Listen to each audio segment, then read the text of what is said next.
우아한 여사님들을 위한 품격 있는 썰 들려드릴게요. 요즘 건망증이 너무 심각해져서 걱정이에요. 친구들은 웃으면서 웃기다고 하지만 제가 보기엔 전혀 그렇지 않거든요. 며칠 전에는 정말 큰일 날 뻔했어요.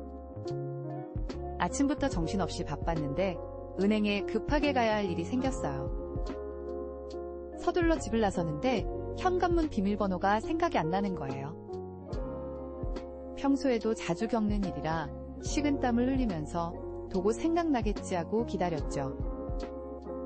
하지만 5분이 지나고 10분이 지나도 도저히 기억이 나지 않았어요. 결국 아들한테 전화를 걸어서 비밀번호를 물어봤더니 아들이 깜짝 놀라더라고요. 엄마, 그거 우리 이사 온 지 3년 됐는데 왜 기억을 못하세요? 그 말을 듣는 순간 너무나 부끄러웠어요. 아들이 걱정스러운 목소리로 엄마 검사 한번 받아보는 게 어때요? 하더라고요. 그 말에 가슴이 철렁 내려앉았어요. 사실 이런 일들이 하루 이틀이 아니었거든요.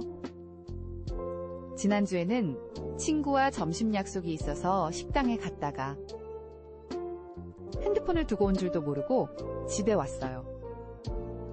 한참 후에 식당에서 전화가 왔더라고요. 핸드폰 두고 가셨네요. 찾으러 오세요. 그때도 정말 창피했죠. 핸드폰 찾으러 갔더니 아줌마 요즘 많이 바쁘신가 봐요. 하면서 걱정스러운 눈빛으로 쳐다보더라고요. 무인 카페에서는 더 큰 실수를 했어요. 커피를 주문하고 카드를 꽂아놓고 그대로 잊어버리고 나와버린 거예요. 집에 와서 지갑을 열어보니 카드가 없어서 깜짝 놀랐죠. 얼마나 당황스러웠는지. 카페로 달려갔더니 다행히 카드는 있었지만 그 뒤로 줄 서 있던 손님들이 당황했을 걸 생각하니 너무 미안했어요. 이런 일들이 반복되다 보니 이제는 뭘 하나 할 때마다 불안해요. 이번엔 또 뭘 잊어버릴까 하는 생각에 매번 가슴이 철렁거리죠. 특히 외출할 때는 꼭 체크리스트를 만들어서 확인하는데도 그 체크리스트마저 잊어버릴 때가 있으니 말이에요. 며칠 전에는 마트에서 장을 보고 있는데 갑자기 가스레인지를 끄고 나왔는지 기억이 안 나는 거예요. 장바구니를 그대로 두고 집으로 달려갔죠. 결국 가스레인지는 잘 꺼져 있었지만 그날 이후로 더 큰 걱정이 생겼어요. 이러다가 정말 큰일이 나는 건 아닐까. 그러던 어느 날 정말 끔찍한 일이 벌어졌어요. 손주가 유치원 하원 시간에 제가 데리러 가기로 했거든요. 평소처럼 메모도 해두고 알람도 맞춰놨는데 그날따라 옆집 할머니가 오셔서 이런저런 이야기를 나누다가 시간 가는 줄도 모르고 갑자기 손주 엄마한테 다급한 전화가 왔어요. 지금 어디세요? 애가 혼자 유치원에서 기다리고 있대요. 그 순간 머리가 하얘지면서 온몸에 식은땀이 흘렀어요. 얼마나 놀랐던지 가방도 제대로 못 챙기고 택시를 잡아탔죠. 유치원에 도착해보니 손주가 선생님과 함께 현관에 앉아있더라고요. 저를 보자마자 울음을 터뜨리는데 가슴이 찢어지는 것 같았어요. 그날 밤잠을 이루지 못하고 뒤척이다가 결심했어요. 더 이상 이렇게 살면 안 되겠다 싶어서 다음날 아침 일찍 동네 병원을 찾아갔죠. 의사 선생님께 제 상황을 설명드리고 검사를 받았는데 의외의 결과가 나왔어요. 다행히 치매는 아니었지만 스트레스성 기억력 저하 증상이래요. 의사 선생님 말씀이 은퇴 후에 갑자기 할 일이 없어지면서 오는 우울감이랑 불안감 때문일 수 있다고 하시더라고요. 그 말씀을 듣는 순간 눈물이 왈칵 쏟아졌어요. 맞아요. 직장 다닐 때는 바빠서 이런 생각할 겨를도 없었는데 갑자기 혼자 있는 시간이 많아지니까 자꾸 불안한 생각만 들었거든요. 의사 선생님이 처방해주신 약도 먹고 운동도 시작하고 뇌 활성화에 좋다는 퍼즐도 하면서 차근차근 노력했어요. 그런데 어느 날 정말 예상치 못한 일이 벌어졌어요. 아들이 퇴근길에 들러서는 엄마 우리 회사에서 시니어 멘토를 뽑는데 한번 지원해보시는 게 어떠세요? 하는 거예요. 젊은 직원들한테 경험도 나누고 조언도 해주는 그런 자리래요. 처음엔 내가 무슨 하면서 망설였죠. 그런데 아들이 엄마가 30년 넘게 일하시면서 쌓은 경험이 얼마나 값진데요.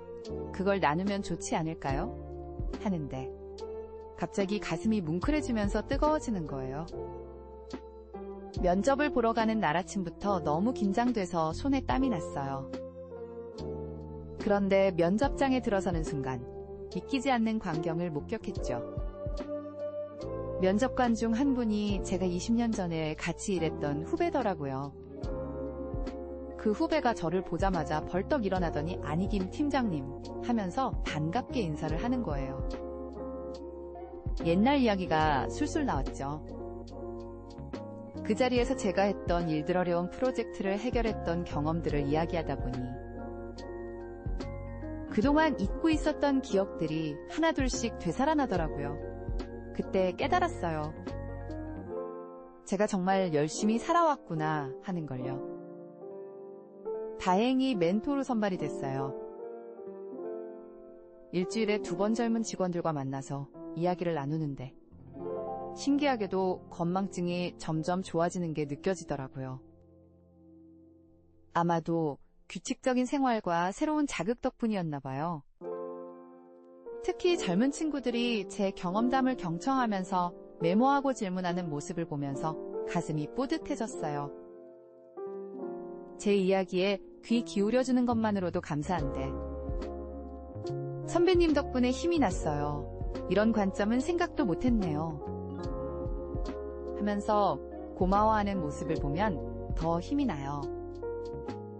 요즘은 멘토링 전날이면 밤새 설레서 잠이 안 올 정도예요. 젊은 친구들에게 도움이 될 만한 이야기를 메모하고 관련 자료도 찾아보면서 오히려 제가 더 많이 배우고 있답니다. 얼마 전에는 손주가 할머니 요즘 너무 젊어지신 것 같아요. 하더라고요. 맞아요. 다시 활기찬 생활을 하다 보니 건망증도 훨씬 나아졌고 자신감도 생겼어요. 이제는 알겠어요. 나이 들수록 더 많은 것을 배우고 나누면서 살아가야 한다는 걸요. 그게 바로 건강하게 나이 드는 비결인 것 같아요. 요즘도 가끔 물건을 잃어버리긴 하지만 더 이상 불안해하지 않아요. 그저 웃으면서 아이고 또 시작이네 하고 넘길 수 있게 됐거든요. 인생은 끝없는 배움의 연속이에요. 나이가 들어도 새로운 도전을 두려워하지 않는다면 우리의 기억력도 마음도 더욱 건강해질 수 있다는 걸 이번 일을 통해 깨달았답니다. 여러분은 어떠셨나요? 비슷한 사연이 있다면 댓글로 함께 나눠주세요.